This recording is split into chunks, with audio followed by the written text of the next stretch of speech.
Egun oso bat dugunez aurretik elkartegintzaz aritzeko, sarrerako hitzaldi honetan, gero jarraian Martinek emango duenaren osagarri bezala, nik abiapuntu gisa nahiko nuke oinarrizko galdera bat planteatu, eta da elkartegintzaz ari garenean zertaz ari gara. Galdera horren inguruan arilkatuko dut hausnarketa, eta erantzuna ez dut nik neuk emango, baizik eta tankera honetako galdera gipuzkoarrei, herritarrei galdetzen diegunean eman ohi diguten erantzuna, jaso eta zuekin konpartituko dut.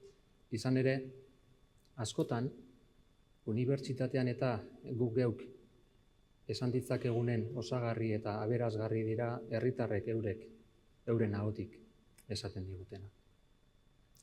Zertaz ari gara elkartegintzaz ari garenean, eta kasu honetan, herritarrek eurek ze eratako erantzunak ematen dizkigute. Hasteko eta behin, normalean, herritarrei abiapuntuan esaten dieguna da, pertsonek, eta orokorrean pertsona taldeek badugula joera eta ohitura besteekin elkartzeko. 2, 3 edo pertsona gehiagok elkartzeko ohitura dugula. Elkartze horrek aukerak ematen dizkigu, informazio berria eskuratzeko, elkarrekin konfiantzak lantzeko, obligazio reziprokoetan kultibatzeko, eta elkartzeak berak bere horretan hainbat bertute eta ontasun ditu. Era berean jakina, elkartzeko moduak eta elkartzeko motiboak ere askotarikoak izaten dira. Badaude elkartzeko modu batzuk relatibamente espontaneoak direnak. Badaude elkartzeko beste modu batzuk denboran ehuntzen direnak, elkartasunezko, konfiantzazko, arauak eta sentimenduak partekatu ahala. Elkartegintzaz ari garenean era berean, badaude elkartzeko motibo batzuk praktikoak direnak, konkretuak direnak edo berehalakoak direnak. Eta badaude elkartzeko beste motibo batzuk, epe ertain luzekoak edo intangibleak direnak. Kontu psikosozialei, ongizateari, kulturari loturikoak. Ikusten duzuen bezala beraz, elkarteaz eta elkartegintzaz ari garenean, errepertorio oso zabal batetaz aritu gaitezke. Herritarrei oinarri hori ipintzen diegunean, esaten diegu, zertaz ari gara elkartegintzaz ari garenean, edo zer ulertzen duzu zuek elkarte bati buruz. Eta horixe da jarraian, nire interbentzioaren lehen zatian kontatuko dizuedana. Eta gero, hari mutur horietatik, hainbat refleksio konpartituko ditu. Herritar guztiek, aho batez, elkarteaz eta elkartegintzaz ari garenean, aipatzen duten lehen elkartea da boluntariotzako elkartea. Eta batzutan, boluntariotzako elkarte gisa ulertzen dira ONG-ak, eta hala ez den kasuan, boluntariotzako elkartekin batera ONG-ak aipatzen dituzte. Gurean, Gipuzkoan, belaunaldi efektu txiki batekin, asko aipatzen den beste elkarte mota bat eliza bera da, edo elizaren bueltan antolatuta dauden elkarteak gizarte bizitzako eremu diferenteetan.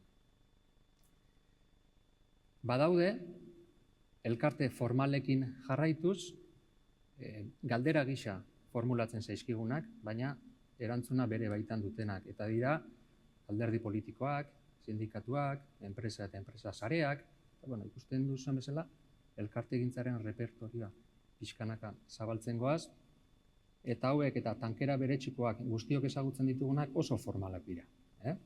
Baina pixkanaka herritarrek oso bestelako elkarteak ere aipatzen dizkigute.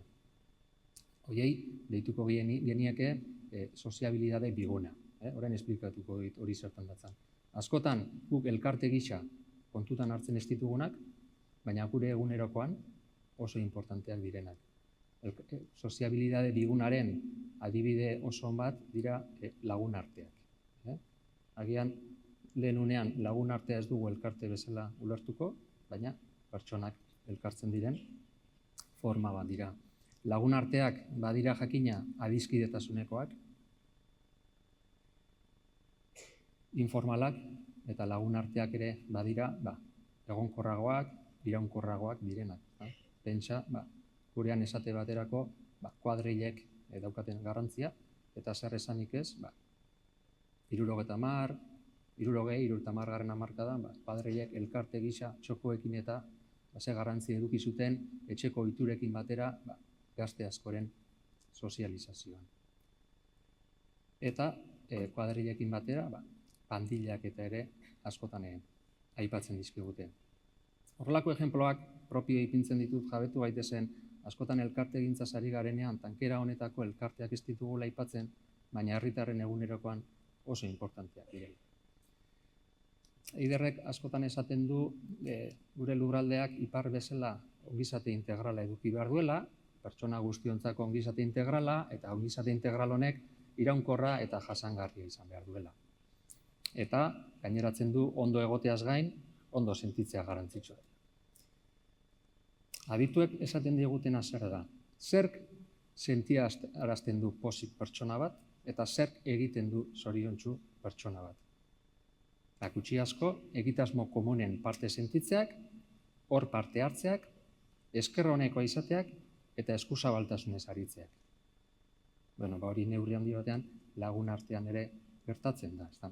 Elkarte gintzaz eta bario komunitarioetaz ari garenean, edo ongizate integralaz askotan jabetu gaitezen, tankera honetako lagun arte eta elkartek ere ze garrantzi duten. Estilo igualtzuko beste ejemplo bat ipiniko dut. Honek agian gainera dimensio ludikoa dauka, festa batzordeak.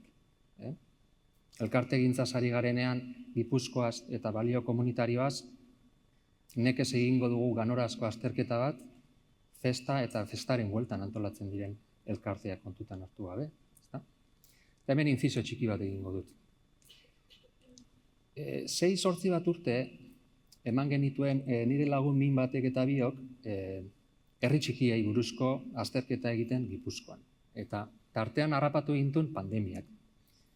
Eta herri txikietako biztanleekin ari ginela, transmititzen ziguten errezelo bat edo esan ez bezala, beste askotan hala gertatzen da, pandemia eta pandemiaren eragineri buruzko refleksio asko oso hirietatik eginak daudela. Eta eurek bezinegon bat transmititzen ziguten eta galdetu genuen, eta zertaz ari zarete edo zer esan nahi diguzue. Pertzepzio kontu bat da, baina hala bizi zuten eta horretxek inporta du.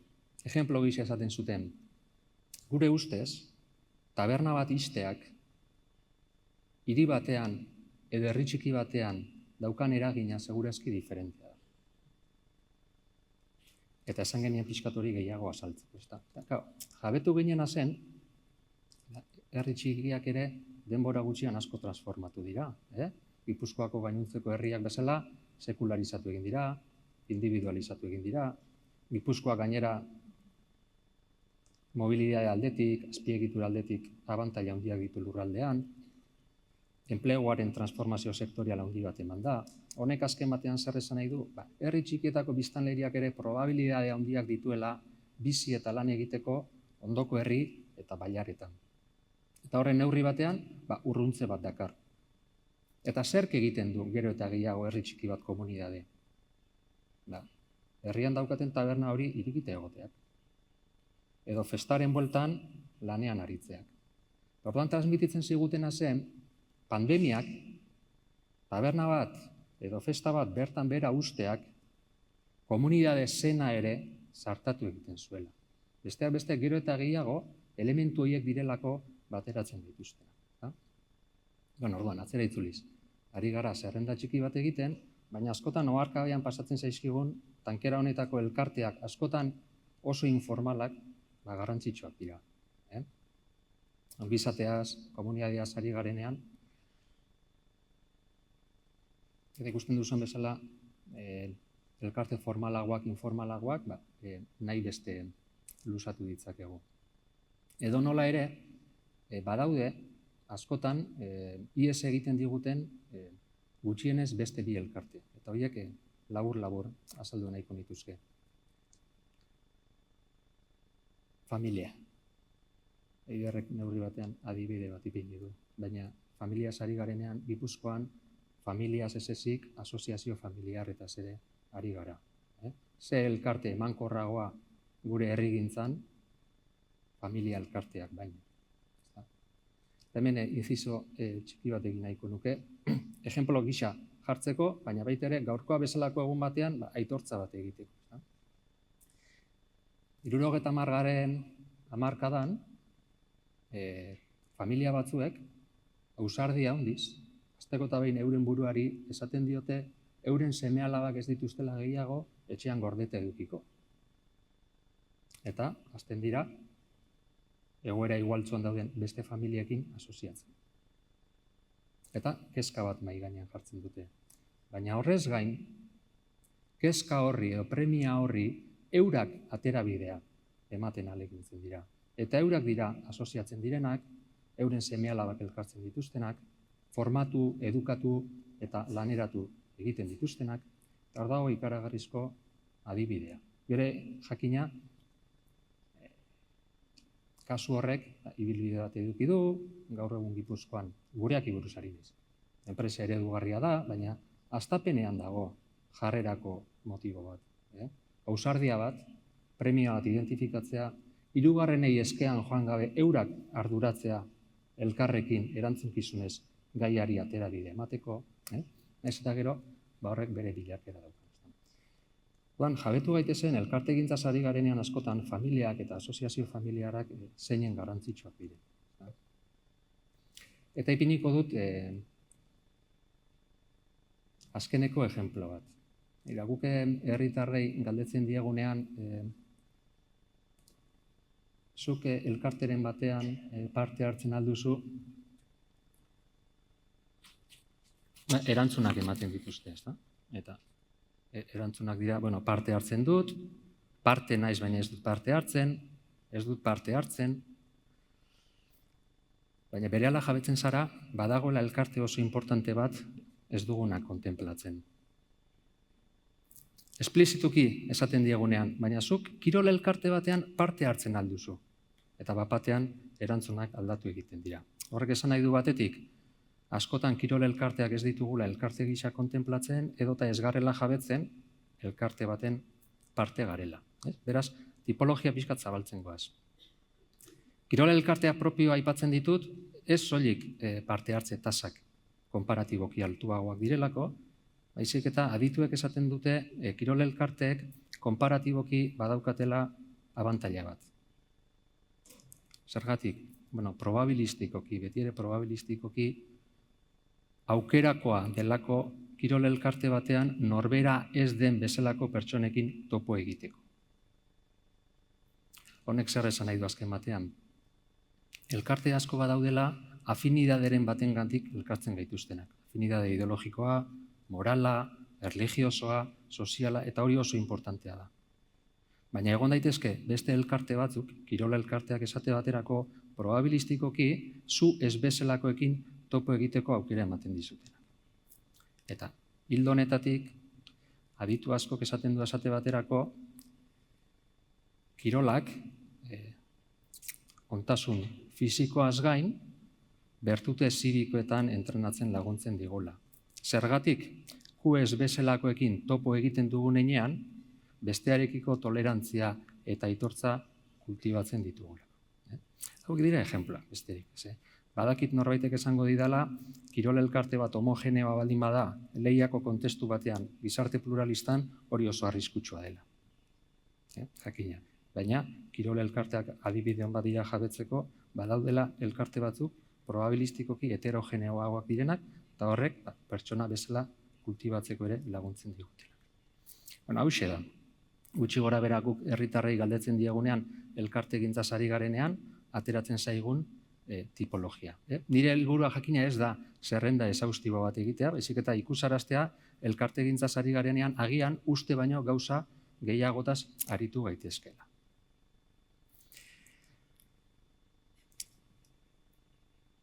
Nire aurkezpenaren bigarren zatira pasatzeko, lau ideia nabarmendu nahiko nituzke esan dudanetik. Rekapitulatuz, bi ideia gutxi asko errepikatuko ditut. baina esplizitatuko dut oraindik nola beste bi ideia oso importante ez ditugun azaldu. Alde batetik, horrelako ariketa batek, gaurkoa bezalako egun baterako, asteko eta behin balio digu, jabetzeko elkartegintzaz ari garenean gauza oso desberdinetaz aritu gaitezkeela. Horren jabe egitea garrantzitsua da. Gero naiz eta gutako bakoitzak edo hemen bildu garenok erabateko edo besteko orientazioa eduki dezakegu. Honekin lotuta, bigarren refleksio bat, Gipuzkoari buruz ari garenean, Gipuzkoako elkartegintzaz ari garenean, Gipuzkoako gizarte kapitalarekin zer gertatzen ari den hausnartzen dugunean, argazkia ezberdinaterako zaigu, elkarte hauetako batzuk edo besteak kontutan hartu. Eta orduan beti da importantea radarrean edukitzea heterogeneidade hau. Honek, orain ikusiko dugun bezala, ez du esan nahi elkarte guztiek ekarpen bere egiten dutenik. Baina bai esan nahi du kuantitatiboki, elkarte batzuk dauzkagula indarrean, eta elkarte horietan pertsona batzuk gehiago edo gutxiago parte hartzen dutela. Datuak Martinek hobeto emango ditu.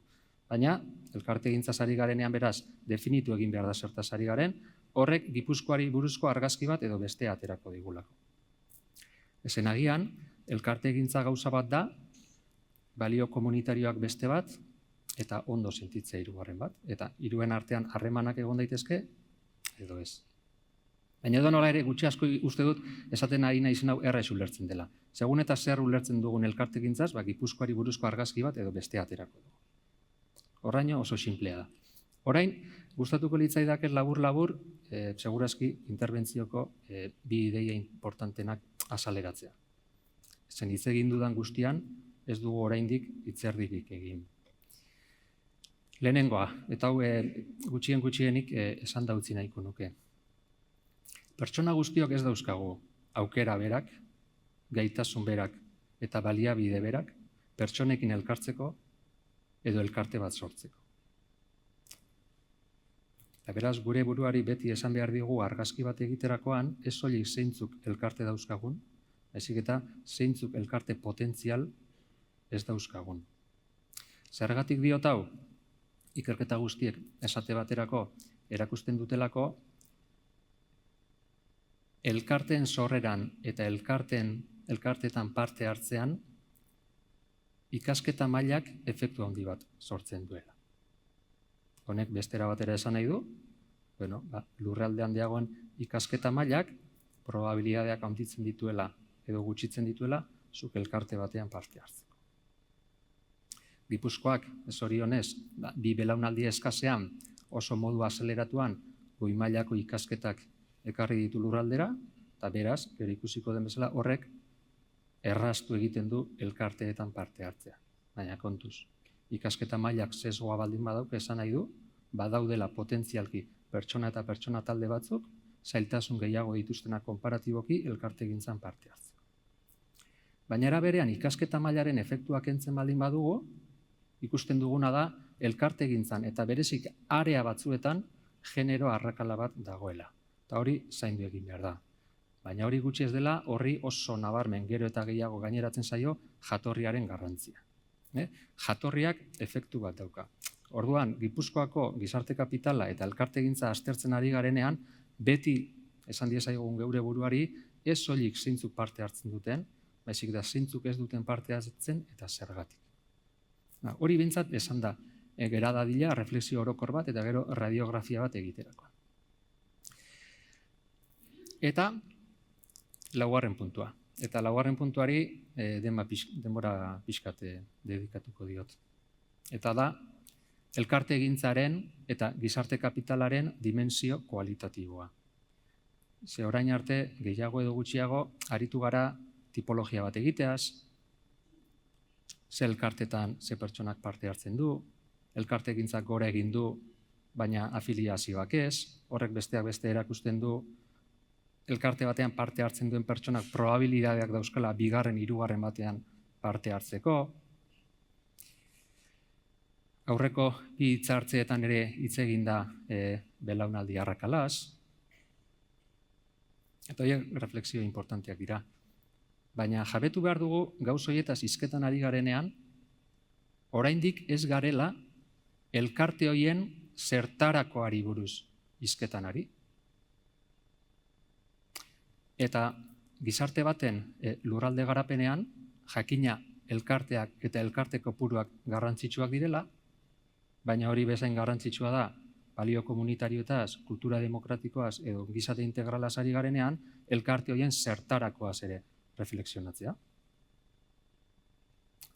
Horren espekulatu egingo dute. Hau ez da radiografia bat, hau da espekulazio bat.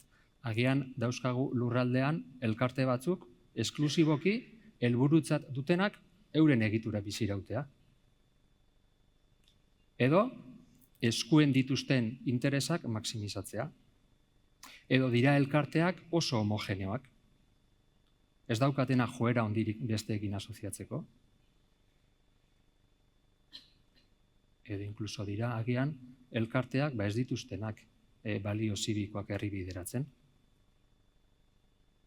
Orduan, honek erakusten diguna da, elkarteen kopurua bezain importantea dela, elkarte horien zertarako ere reflexionatzea. Ezen aldiz, gure lurraldean agian dauzkagu elkarte gehiago edo gutxiago, baina guztion ona bilatzen dutenak pertsonaren duintasunetik abiatuta, edo beste asoziazioekin kolaboratzeko kultura daukatenak. Horrek jabetzen zarete, honaia beste registro batean jartzen gaitu, ezta? Elkarte gintzaz ari gara, tipologiaz eta kuantifikazioaz ari gara, baina bigarren bueltan elkarte horien zertarakoaz ere ari gara hausnartzen, ezta? Parentesi bat. Adituek esaten dute, agian egon daitekela kapital sozial zibiko bat eta kapital sozial inzibiko bat. Edo gurean egon daiteke elkartegintza bat gizabidearen alde egiten duena, edo gizabidearen alde egiteari frenoak ipintzen dizkiona. Horren espekulatzen nahi nez, hau ez da radiografia bat. Da gehiago, geure buruari esatea, elkartegintzaz ari garenean, kopuru eta ezezik, euren zertarakoaz eta nolakoaz ere hausnartzea garrantzitsua dena. Baina Gipuzkoa ez da elkartegintza eta asoziazionismoa bakarrik. Eiderrek esan duen bezala, Gipuzkoaz ari garenean elkartegintzaz ari gara, baina herri erakunde eta herri administrazioetaz ere bai. Eta merkatuaz ere ari gara, eta espazio publikoaz ere ari gara. Orduan, geure buruari ere galdetu beharko genioke, asoziazio desberdin horiek zer nolako harreman daukaten beste esfera horietako instituzioekin, lankidetzaskoa den, aurkaritzakoa den, bakoitza berera doan, guztion ona bilatzen dugun. Honek, ikusten duzuen bezala, ja jartzen gaitu elkartegintzari buruzko beste plano batean.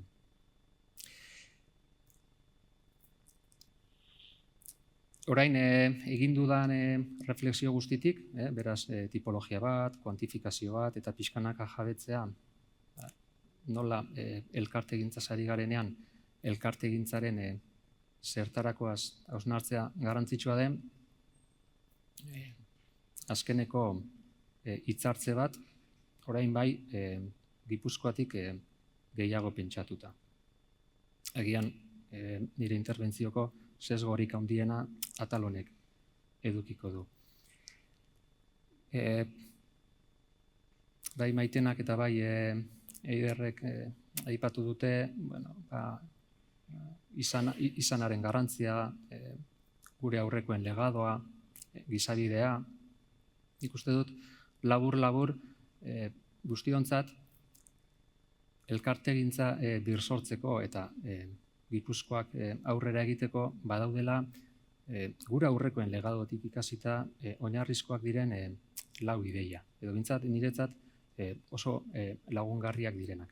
Lau ideia edo lau konzeptu dira eta bakoitza pare bat hitzetan aurkeztuko dut. Gure aurrekoen legadoan hitz importanterik edo garrantzitsurik baldin badago hori da burujabetza. Burujabetzak esan nahi duena da pertsonak izan behar du bere buru eta eskuen jabe, eta pertsonak berak egin behar du ahalegina dagokionari aterabidea emateko. Hirugarrenen zain egon gabe. Dimensio kultural bezala. Honek, berekin dakarrena da, bigarren printzipio importante bat eta da subsidiaridadearena. Subsidiaritate printzipioa gure tradizio foralean zer esan nahi du? Beti egongo direla, pertsona edo familiaren ondoan edo gainetik, beste erabateko elkarteak. Baina printzipioz, beste elkarte horiek bekoaren edo gertuenekoaren subsidiarioak dira. Horrek ez dakar soilik osagarritasuna, baizik eta ardurak behetik gora hartzea. Behetik gorako konpromiso bat. Beraz, burujabetza ideia kultural bezala, berekin antolaketa sisteman subsidiaritate printzipioa, eta bi hauen komplementarioa bezala elkarrekikotasuna edo korresponsabilitatea. Honek azken batean esan nahi duena da, etxe bakoitzak, erakunde bakoitzak bere ardurak hartu behar dituela, baina ardura horiek besteekin batera erantzunkizunez lantzen direla. Korresponsabilitatearen ideia. Ez gaudelako gu geu bakarrik, baizik eta elkarrekin gaudelako. Eta besteekiko erantzukizunez jokatu behar dugulako. Burujabetza, subsidiaritatea, erantzunkidetasuna, eta gero, eta bukatzera noa, Gipuzkoan badago laugarren ideia bat, nahi baduzue guztia barne biltzen duena, eta da, elkartegintzarako ideia oso importante bat, lan ona edo lan onaren kultura. Gurean, gure tradizioan, lan onaren kulturak zer esan nahi du? Lan onaren kulturak gutxi asko esan nahi duena da, zuk zure zereginak ondo betetzea ez dela nahikoa. Zure elkartean, zure ogibidean edo zure lanbidean jakina, zure lana ondo konplitu behar duzu. Hori oso zaila da. Baina ez da nahikoa. Zuk zure zereginean badaukazu agian kode deontologiko bat errespetatu behar dena. Edo badauzkazu helburu bezala rentabilitatea edo besteen zaintza. Baina zure ogibideari oso lotuak daudenak. Hori oso importantea da. Baina ez da nahikoa. Lan onaren kulturak ideia gisa gogorarazten diguna da, zuk zure jardunean edo zereginean dimensio profesional bat edukitzeaz gain, dimensio bokazional bat edo dimensio erregile bat ere eduki behar duzula. Eta hau oso bat dator lehen aipatu dugun zertarakoarekin. Zein da zure egunerokoan, zure jarduera horren zertarakoa? Eta ahalegin egin behar duguna da pixkanaka jabetzeko gure zertarakoa areagotu eta desplegatu egin behar dugula. Jakina motzekoari, rentabilidadeari edo danadarakoari erantzun behar zaiola. Baina zertarakoa areagotuz eta espiritu erregile batekin arituz. Zergatik, eta hau da azkeneko ideia, askotan gu jabetu edo ez, bitarteko gisa genuen hori helburu bilakatzen dugulako. Eta gure artean dauzkagun tensio asko, zailtasun asko, gorabera asko, askotan, bitarteko zen horretan atazkatzen dira, eta hasten zaigu jatorrian bitartekoa zen hori, gobernantza sistema esate baterako, helburu bati erantzuteko zela. Orduan, zertarakoaren garrantzia. Hauxe da, nik gaur kontatzeko neukana. Abiapuntuko sarrera bat besterik ez da. Nirea hobeto ulertuko da orain jarraian Martinek egingo duen reflexioarekin. Eta laburbilduz beraz, elkartegintzaz ari garenean potentzialki gauza askotaz aritu gaitezke. Dimensio kuantitatiboa edo azterketa on bat egitea garrantzitsua da, baina pixkanaka, azteko eta behin guk geuk beti geure buruari galdetu behar diogu egiten ari garen horren zertarakoa zein den. Eskerrik asko guztioi.